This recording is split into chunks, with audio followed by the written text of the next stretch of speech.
Good morning, everybody. This is Martin John, and we are here to talk about the Tao Te Ching. The Tao Te Ching is an ancient text written in the 6th century BC, presumably by a guy Lao Tzu. I don't focus on the history of the Tao Te Ching.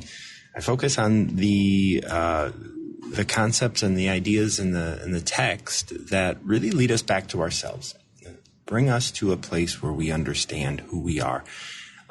In so much of my work, I talk about recovering to who you are. And that comes from my addiction, and that comes from the work that I have done in the addiction field and just my own personal struggles with addiction. And so I talk about the idea of recovery and recovering who we are rather than recovering from something, recovering to something. Recovering to who we are, and we're getting out from under the influence. All of these things align very strongly with the Tao Te Ching and the text that is included in the Tao Te Ching, because it's always talking about this idea of living a reasonable life. You know, when I was an addict, I always thought about, how bad my life was, how much I was a victim of the world around me. I was a victim of the education system. I was a victim of my parents. I was a victim of the situations that I found myself in. But the reality is that all of those things just happened to be. They weren't good or bad or right or wrong. They just happened to be. And then I judged them as one thing or another. I judged them as being bad. At the time, I judged my dad as being bad. I judged my mom as being bad. I judged my situation as being bad. And as I did that, the world came in and, closed in on me. And by being able to, once I got introduced to the Tao, and this happened in my late teens, early 20s, and it didn't always sit as prominently as it does now in my life. But as soon as I learned it, it was really great, because I always liked riddles, and I really kind of see the text in the Tao Te Ching as riddles, as things that you figure out. It's not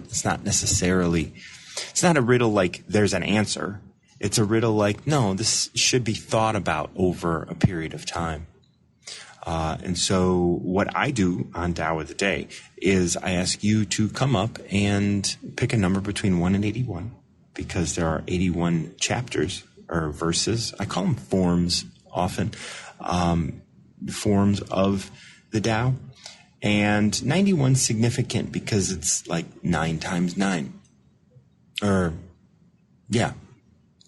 9 times 9. And 9 is significant simply because it is the one before transformation. It is at the precipice of transformation into 10, into 2 numbers, right? And so 9 times 9 is significant in just that way. And so 81 is a very significant spiritual sort of number that we can pick a number between 1 and 81, and we will. Oh, that's my cat. And we can read the text that you select. Of course, I also have a number generator, a random number generator, so we can always pick a number in that way. My pen's not working. That's rare. But either way, here's another. Maybe this one works.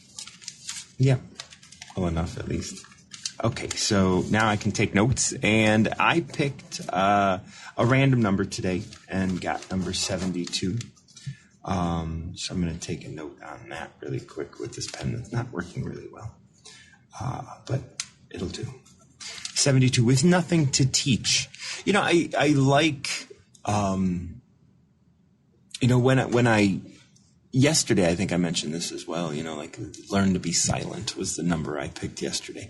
And now with nothing to teach. And it's always a great reminder that, like, I have nothing to teach you guys, right? I'm not here to teach you anything. I'm not here to be heard necessarily. I'm here to speak. I'm here because I enjoy coming on here. I've been doing this for about 5 years now. I was getting compensated for a very short time by Noom, but that has since ended, and that's not the reason that I come up here, right? The reason I come up here is because, one, I love doing it. I love talking about the Tao. And I love the text. I mean, the text that I read on Tao of the Day is the text that I wrote for the Tao Te Ching. I wrote my own rendition, my own English version of the Tao, and you can pick that up on my website. But when I run across titles like yesterday it was Learn to Be Silent, and this one With Nothing to Teach, it's a reminder that, like, I'm not here to do something for you, right? I'm not here trying to get you to adopt the Tao Te Ching or Tao as an idea. I'm here just to speak. I'm here to speak what I need to say. I say what needs to be said, and hopefully I can leave it there. And I don't have to, make sure you understand it the way I'm saying it. No, I can trust that where and how it lands is perfect. And so how you hear it is completely about and up to you. So With Nothing to Teach, number 72 reads, the knowledgeable, having lost their sense of awe, seek to be entertained. Losing themselves in that process, they turn to more knowledgeable authorities. Do not make light of it what is important to people, and they will respect you. Therefore, the master, although she knows herself, she is not arrogant. She loves herself as she is, but she also loves others as they are. She has nothing to teach, and the knowledgeable have nothing to learn. There are a number of things that stood out to me here. One, do not make light of what is important to people. Now, I utilize that, and when I read it, it was interesting because it's like, what is important to people? What I always quote as this says is, do not make light of what is important to others. I suppose that's the same, right? But there is a difference. It's there's a slight difference. Not going to really go into that, but it's just interesting for me to recognize how I have quoted this in the past versus how it's actually written. So what I'm looking at is this, like, do not make light of what is important to people and they will respect you. This is coming after something, right? These aren't independent thoughts. These aren't independent lines. They don't, although I could pull this out and I can utilize it to help me in my life. So I can pull this line out, do not make light of what is important to people. I can pull that out and I could examine my actions and see where in my actions am I making light of what is important to people. And that's all fine and good. I can do that. I can separate that out. However, this is part of a whole text. And the whole text starts with the knowledgeable, having lost their sense of awe, seek to be entertained. So the knowledgeable were born with awe, right? And then become the knowledgeable. They become the knowledgeable about a thing, whether that's plumbing or law or politics or parenting or whatever. They become knowledgeable about a thing. And because they become knowledgeable about that thing, they start to see everything through the lens of that thing in which they are knowledgeable. And they lose their sense of awe, because life is awe, right? Like living life and allowing ourselves to be in awe of that which is around us. Like that's like if those moments, those little slivers of moments where we realize that we are, that we're mostly water, right? But we have consciousness. We can have awe in that when we realize that we are part of a huge world full of possibility, like we can be in awe of that. But then when we shove that awe into a box of our knowledge, right? I know everything. I know how the world works. I know what you're thinking. I know what you're doing. I know what is going to happen. I know what's around every corner. I lose my sense of awe. And I am now being taxed because I can't let go of that knowledge. So I'm being taxed by my own knowledge. It takes energy from me to predict and create what I am predicting I'm going to see. So my perceptions take energy, and I perceive that you are doing something against me, or I'm the victim of something, and these things become taxes that I have to pay, and I pay it with my energy. So I have a lack of energy. I want to be entertained. I want to be entertained by my own knowledge. I want to be entertained by things around me. I no longer want to engage in the world because I no longer have awe. And then they lose themselves in that process. They lose awe for themselves because they are seeking answers outside of themselves from their own knowledge, things that they have gone out and learned. I learned that I'm not important. I learned that, everything can be expressed through my religion, or I learned that, I'm not loved, or I learned all of these things. And so I no longer have awe in who I am because my life has been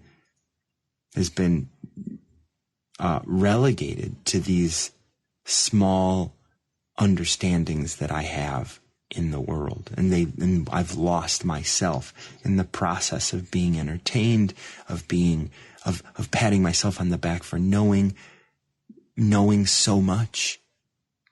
And then they turn to more knowledgeable authorities. So they try and find more excitement through other people that know as much. So they start reading and collecting all of this. And this is what we do today on social media. We look out at the world and we say, give me more, give me more, give me more. And we're losing ourselves in that, right? We're watching more content. We're reading more content. We're listening to, even me, I'm just more content. Hopefully I'm inspiring you to trust yourself more rather than trust me. I don't want you to trust me. I don't want to have any responsibility for your life. I want your life to be full of awe, and I want you to have awe for yourself. I know I do, right? I have awe for you and the thoughts that you have and the things that you do and the potential that you carry. And that's why this next line, do not make light of what is important to people, because everybody is going to have something else that's important. Even the knowledgeable, they have a thing that's important. Maybe the thing that's important to them is gardening. Maybe the thing that's important to them is plumbing. Maybe the thing that's important to them is managing. Maybe the thing that is important to them is war. Who knows? But whatever it is that's important to them, we are not going to make light of that because it is important to someone else. And this is where, do not make light of what is important to people. And then I can add, because everything's stupid. The thing that you think is important is stupid. The thing that they think is important is stupid. Don't make light of it. It's all stupid. Now, you don't tell them that it's stupid. I mean, I know I'm telling you that it's stupid, but it's all stupid. When we can recognize that it's all stupid from a different perspective, right? We could say, climate change isn't stupid because everybody's affected by climate change. It's like, yeah, no, I understand, but it's still stupid. Just like diet is stupid and exercise is stupid. But if you are passionate about it, you do it anyway. If you like that, you do it anyway. So many people in our world today won't do a thing unless they're getting paid for it. So getting paid is the thing that they find important. We don't make light of that, but getting paid is stupid. And they can go out and spend time doing that. Just like for me, talking about the Tao was stupid. It's so much easier to just go out and get paid to do something. It's stupid for me to talk about this every day and not get paid, isn't it? And yet, I'm going to do it anyway. Just because something's stupid doesn't mean you stop doing it. If you love doing it, you do it. And when you can recognize everything is stupid, then you start to let go of the hierarchy of this is an important thing to do. This is not an important thing to do. And you just do what you do. That way, you don't lose yourself. As we were talking about earlier, the knowledgeable, having lost their sense of awe, right? They know something, and because they know something, they trade in their awe for that knowledge. And then they go out and seek to be entertained by others, and go out and look for more knowledgeable authorities. They go out and try and fill their life with this, cycle of bias. And then the next line takes a lot into consideration. There's a lot that can go in between the line. They turn to more knowledgeable authorities and then do not make light of what is important to people. When we look at this, it's like, who's speaking to who? It says, the knowledgeable, having lost their sense of awe, seek to be entertained. This is kind of like the teacher, right? The Lao Tzu, presumably, telling us, hey, the knowledgeable lost their sense of awe, so they're going out looking to be entertained. In that process, they're going to lose themselves and turn to more knowledgeable authorities. That's what they're going to do. Now, in speaking to me, right, because I'm the one reading it, it says, do not make light of what is important to people. That's like putting his hand on my shoulder and saying, hey, we know that this is the case. We know that knowledgeable people have lost their sense of awe. Don't make light of them. Don't put yourself in some higher, holier than thou state, thinking that you have the right to judge them because you recognize that they're the knowledgeable and lost their sense of awe. That's okay. They can lose their sense of awe. You don't have to do anything about that. And don't make light of what's important to people. If they think that the most important thing is to get married, support them in that. Don't make light of that. If they think the most important thing is to get a promotion, support them in that. If they think that the most important thing is to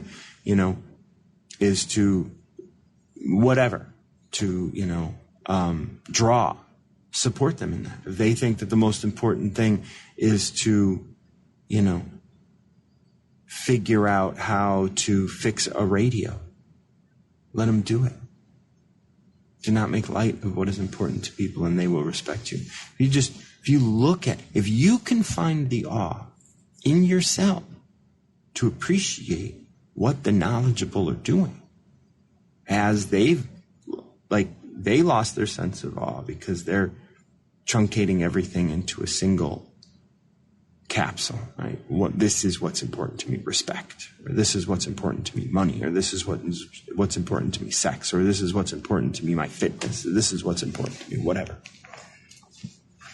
If you can not make light of that, then they're going to respect you. If you can go into that situation and say, oh, I dig what you're doing. I remember a friend of mine did Airbnb, and she had a mathematician staying with her for, I don't know, it was at a conference. So it was like probably 4 days. And I was over one of those days, and she had told me that she had this guy, and he's a mathematician, and he's really smart and all of this stuff. And as soon as he came down, I said, oh, I hear you're a mathematician. She's like, oh, yeah. And I was like, oh, what kind of math do you do? And we started talking. Math, although I don't understand a lot about math, I remember one time in my teens, my late teens, maybe early 20s, I was amazed by math. I just woke up in the middle of the night and I started doing math problems because I realized how it could be truth, how math was truth. And I never really understood math, and I don't understand like deep, complicated math. However, I have this deep respect for math. And so when I was in that situation and I found myself in front of a mathematician, I could be like, I can allow that sort of mathy nerd inside of me kind of come out and ask a lot of questions. And after he had left, she had told me, oh my God, he was here for days and never said anything. And like to see him light up, just to have that conversation with you. And I wasn't trying to get him to do anything, but I was, one, not making light of what was important to him, of course, but I was also aligning with what he was knowledgeable about, how he expressed himself, how he saw the world. And by doing that, and it wasn't fake on my part because I really kind of have a respect for math, even though I can't do it. It's not like he and I are going to sit down and, write math problems for us to solve, And that's interesting because that makes me think of my climbing right now, right? Because there's a lot of that sort of thing where it's like, if I sat down at a table with a mathematician and wrote out a problem and he wrote out a problem and we tried to solve them, I wouldn't be interested in that because that's proving, I'm just interested in math in general, like the foundational things of math, the just like math as this idea of truth. And in climbing, I'm kind of the same way. It's like, okay, I want to climb, but I don't want to go back and forth and try and I'm just going to do what I do, and I'm not here to prove that I'm a good climber. And that's a social aspect of climbing. I'm sure it's a social aspect of mathematicians too. It's just like, like we're working on this problem together. Let's look at it together. Let's try and solve it and stuff. I'm not looking at the destination. Personally, I don't look at the destination as being an important thing. I just look at the journey of doing it, and I'm not going to do it as well as other people probably. I might figure out solutions to problems that they might not figure out. Who knows how it's all going to go. But either way, do not make light of what is important to people. If they are going to want to do this, engage in math or engage in climbing or engage in whatever from a standpoint of being social and figuring out the problem to get to the destination, so be it. And I can get excited about that, even though I'm not going to engage in that. There's nothing wrong with me not engaging in it in that way, but because it's just not who I am. I don't want to engage in it that way. I would rather engage with it personally and be able to talk to you about the foundational ideas of what's going on here, like either in climbing or, this is, I'm not here to be a great climber. I'm here to climb, whatever. Or I'm not here to be a great mathematician. I'm here to appreciate math as part of the backdrop of my life, and because it is everywhere, right? So there is this, this opening fact, the knowledgeable having lost their sense of awe, right? There's this idea that, hey, there are people out there who've lost their sense of awe and seek to be entertained. They have knowledge about some things. And then it says, do not make light of what is important to people and they will respect you. Don't make light of what they decided to fill their life with. Don't make light of the thing, that the topic, the way that they have decided to engage in their life. And then it says, therefore, the master, although she knows herself, she is not arrogant.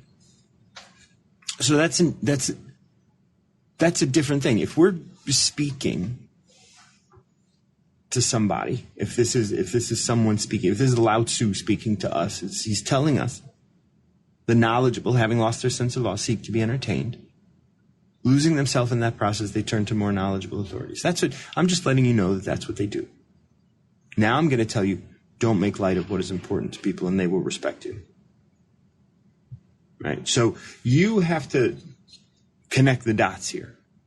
And this is why I talk about these texts kind of like riddles. So it's now your job to connect the dots. It's saying, okay, the knowledgeable lost their sense of awe, they're trying to be entertained, and they're turning to other people. They're turning to more knowledgeable authorities. Don't make light of what is important to them. Don't make light, and then they will respect you. That's it. That's all you have to do, is don't make light of what they're doing. Now, you can engage them. You can do all sorts of things, but don't make light of what is important to people, and they will respect you. And the master knows this. The master knows all this. Therefore, the master, although she knows herself, she is not arrogant. See, now we're starting to learn about what the master is.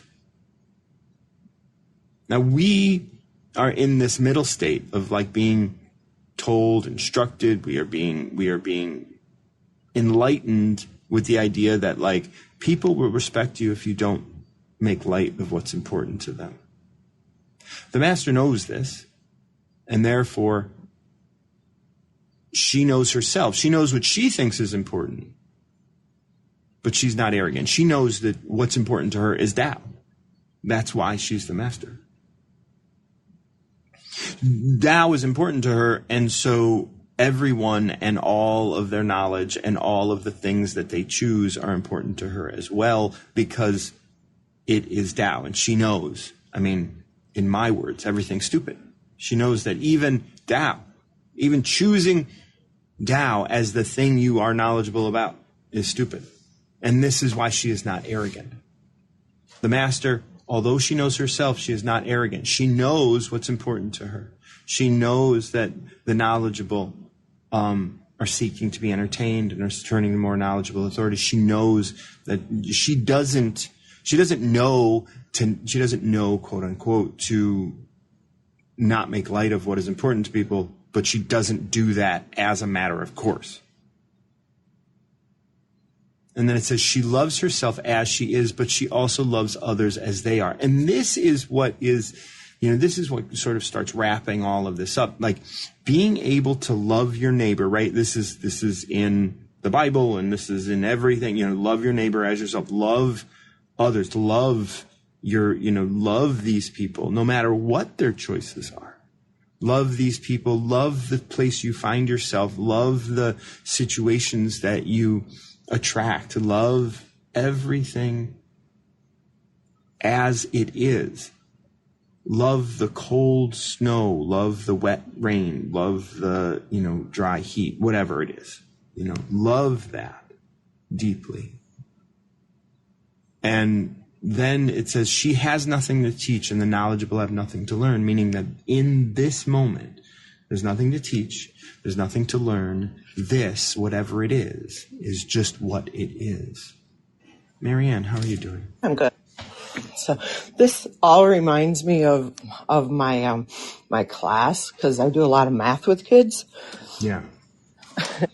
And my two paras laugh at me whenever I'm like, oh, this is going to be fun. And I get so excited about it. And, my kids struggle with the math.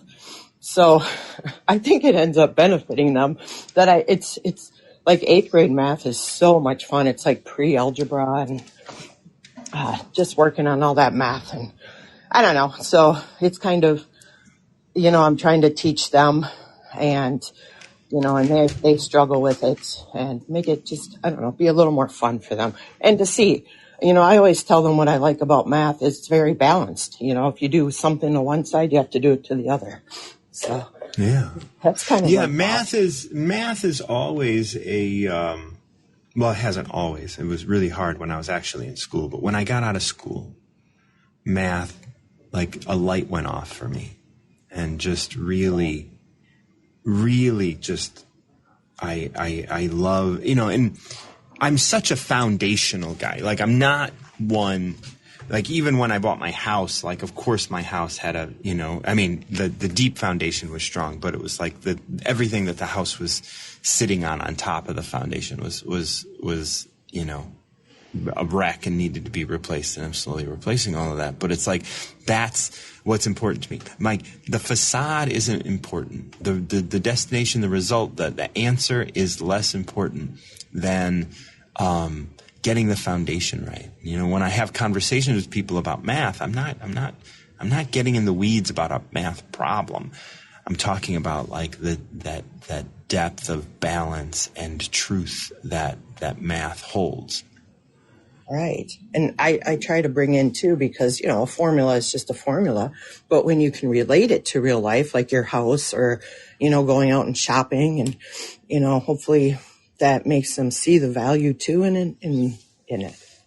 Right. And then they can understand like the foundational things, because you don't necessarily always, like, there's a lot of things that you have to find the value of out in the world. Like, I have to find the value of X in one way or another. I don't know what the angle is, or I don't know what the, especially like when you're building something. But it's just a way of thinking, it's a way of thinking that is very mechanical, but it's a mechanistic world kind of thinking. But still, like, that, for somebody that, when they get into the world, and the loosey-goosey sort of nature of Tao, of interactions, of relationships, those can be scary. Math can offer a beautiful respite. Oh yeah, it never changes. I mean, it's always going to be. Right. You're solving for whatever. So yeah, and that's there's something really special about that. And and we can say the knowledgeable, having lost their sense of awe, seek to be entertained. We could be here talking about this as being entertained by math, and we can lose ourselves in that process, of course. And we can turn to more knowledgeable authority. We can take that to an extreme, but we don't have to put math in front of anything else, right? So if we like math, we don't have to expect anybody else to like math. And I mean, you're in school, so you gotta, you are in a position, right, where you want to impress upon your kids, at least to the extent of understanding how awesome math can be and where it can help us. Right. Yeah, that's what I try to tell them. I mean, they're not going to use some of this stuff once they get out in the world, but I don't know. They need to know it for now, and I don't know. It is fun. And I think that, I'm going to ask you for a number, but I think that this number where it says do not make light of what is important to people, like those kids maybe don't like math. Maybe they're afraid of math. Maybe they don't, maybe they don't want to engage in math and all of these things. And we don't know. I read an article the other day that, around the age of 8, kids stop drawing and coloring. And it's funny, because I always talk about the groups of 7, right? At 7 years old, you work on survival. And, from 0 to 7, you're in that survival development. And so drawing is important because it's about communicating. It's about survival. It's about being able to express. It's about all these things. And then you're in relationship, from 7 to 14. And if at 7 you're drawing and you get criticized, well, then you don't want to draw anymore, because now you're not interested in survival as much anymore. You're interested in the relationship that you're having with the person that's accepting the drawing that you're making. And so it was funny to run across that article. I've been running across a lot of articles that sort of, support a lot of the theories that I talk about in development and stuff like that. It's from 7 to 14, Like you're going to be in that stage of relationship. And 8th grade's right in there, isn't it? Right, yeah.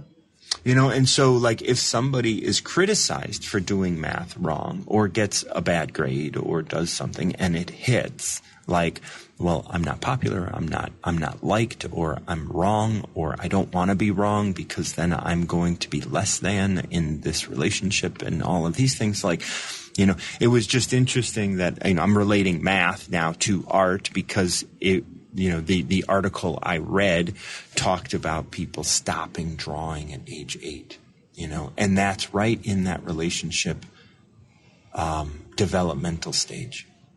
Then I would take it kind of the other way. A lot of the students who don't do well in school or math or English, whatever, they are fantastic drawers. So right. And I would say the children that you have were probably not criticized in their math. The children that you have were probably not criticized in their art, but in their math. Whereas the kids in the higher, in the advanced classes probably don't draw. Because they were criticized in their drawing and not in their math because their math was good.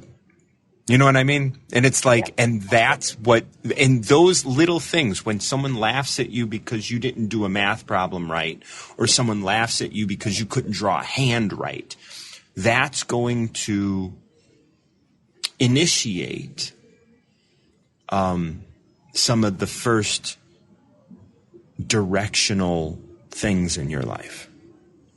I'm gonna move towards this because they laughed at me and I felt embarrassed by that.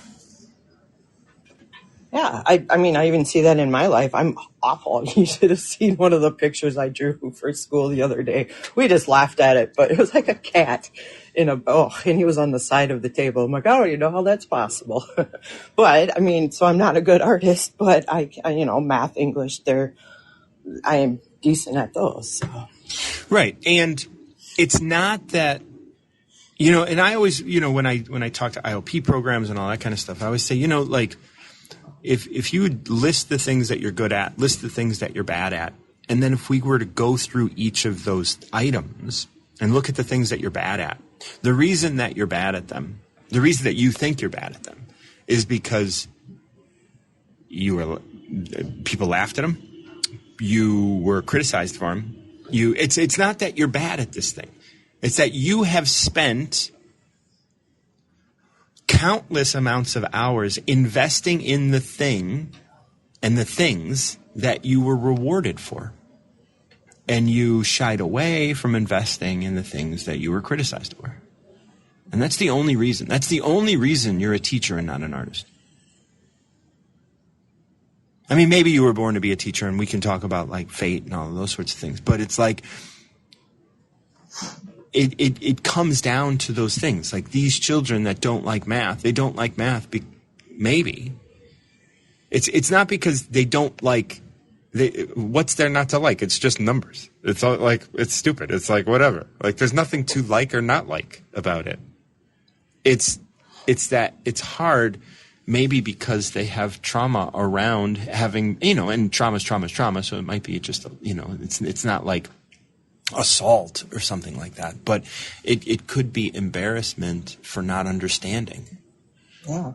Well, and in special ed, I mean, the only way you get into special ed is if you're failing. So, right. These kids, they all think they're stupid, and right. And so, yeah, so you see that starts from, you see it from kinder. I've seen it in preschool. You know who's going to struggle. So, right. Do you have a number? 27. 27. That's a classic. Yeah, I chose it the last couple of days.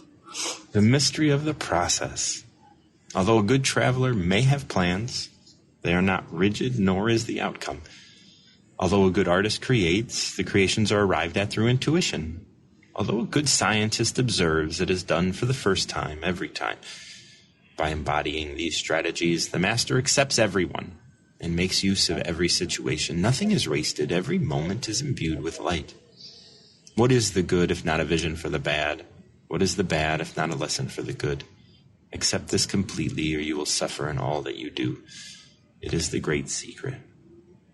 For what we were talking about, this middle section, embody these strategies. The master accepts everyone and makes use of every situation. Nothing is wasted.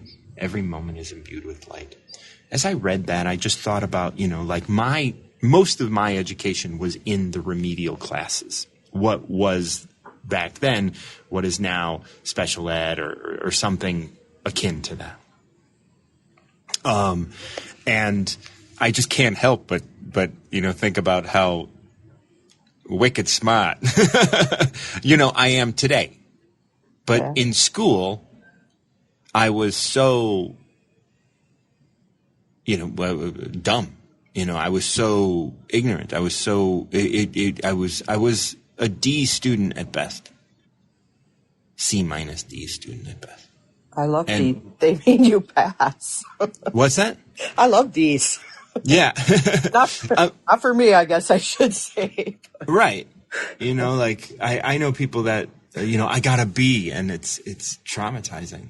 I'm just like, oh my God, B, that's above average. Yeah, you know me and that struggle for that, but yeah. But my students, that's great, because that means they don't have to retake the class. Right. And I, like the master accepts everyone and it's almost emotional to be someone who was seen as such a dumb kid, like just whatever, like we're just using these phrases or whatever. But to be accepted by someone, it was those teachers that accepted me as someone who struggled. It was those teachers and those people that accepted me as I was and didn't judge the fact that I was failing or didn't judge the fact that I was a D student. And when you accept that person, when you accept those people that are D students or whatever, that some people may say have nothing to contribute. You make use of every situation and nothing is wasted. You don't waste the intelligence that child has by continuing to double down on their failure. And then every moment is imbued with light. That's the section that really stood out to me after we talked. Yeah, and that just really brings in when I take these kids camping, just, the light to see them out in much more of their element. It was beautiful. So, yeah. And then they have so much to offer. Yeah. Different perspectives. And, the thing is that we don't all mature or get to a place where math is special right now. But if you lay the foundation, when it's time for them to find something special in math, they will. Right. Or to find whatever they want to do in life or whatever. And maybe they'll find some math in it, but... Yeah. But to know that it's open to them, to know that they have that potential and it's not getting closed off because they're ashamed.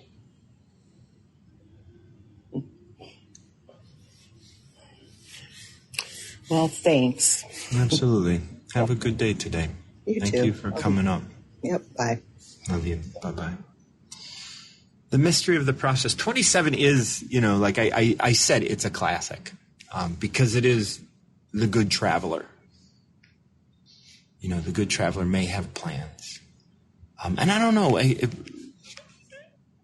It's a verse that I think a lot of people pick. And, there may be a reason that people pick 27. There may be a reason that a lot of people pick 27. I don't know what that is. It doesn't really matter. It may be just a numeric thing. 27 is not the exact middle. It's, it's high enough, not too high. There may be a logical reason that a lot of people pick 27. One time I was talking to someone that I've read the Tao with many, many times. And he was like, I like picking numbers out of a hat because there are some numbers people just don't pick. And my response was, well, yeah, but maybe this isn't an age, maybe this isn't a time in which those numbers are relevant. Maybe it's just those numbers, maybe we don't need to read those numbers at this moment. Maybe that's not a thing that people are struggling with. So maybe those are just numbers that get hidden for a while. But I do recognize the fact that, especially after doing this for 5 years, that some numbers just don't get picked at all. Like I remember I was posting in the first couple of years, I was posting my podcast almost daily. So I have I think one of the first seasons or the second season, I have over 100, probably over 150 episodes. So I was posting a lot. And when I'd go to sort them and look for numbers, there were still numbers that I had not covered. And some of these episodes I would have 6 numbers selected, and sometimes I'd have 6 numbers selected, 2 of which would be the same. So I'm not even doing a tenth of the numbers in one episode, and 2 of the same numbers get selected. So there is this idea that, and maybe math has something to do with it, but there are numbers that keep getting selected. And one of those numbers that gets selected very, very often is number 27, the mystery of the process. I'm going to go ahead and read it again. Although a good traveler may have plans, they are not rigid, nor is the outcome. Although a good artist creates, the creations are arrived at through intuition. Although a good scientist observes, it is done for the first time, every time. By embodying these strategies, the master accepts everyone, makes use of every situation. Nothing is wasted, and every moment is imbued with light. What is the good if not a vision for the bad? What is the bad if not a lesson for the good? Accept this completely, or you will suffer in all that you do. It is the great secret. And really what that message is, what is the good if not a vision for the bad? What is the bad if not a lesson for the good? Is the natural cycle of learning. Learning what we like, what we don't like, what we endorse, what we don't endorse, that we do, the things that we do that we endorse and don't endorse. So if this is good, if you do something and you like it, and you like that you do it, and you like that you did it, and you like all of the things surrounding it, then that's a vision for the parts of you that do things that you don't like that you do. What is the bad? If you don't like that you do that, it's a lesson for the good. The good part of you can learn from the things you don't like that you do. So if it's your smoking, or if it's your diet, or if it's sugar, or if it's Oreo cookies or whatever, you can constantly ask yourself, do I like that I'm doing this? Do I like that I'm engaging this? Do I like that I'm thinking this? Do I like that I'm here? Do I like that I'm saying this? And as you recognize if, yes, I do like that I'm doing it, or no, I don't like that I'm doing that, you're starting to become aware of your experience. As you become aware of your experience is telling you, hey, just be aware. Be aware of these things. And as you become aware of the things you like that you do and the things that you don't like that you do, you get to accept the idea that the good is a vision for the bad, and the bad is a lesson for the good, and you grow. You continue to grow. You continue to mature. And you continue to be more and more yourself, which is the ultimate in life. I'm going to bring up Salika.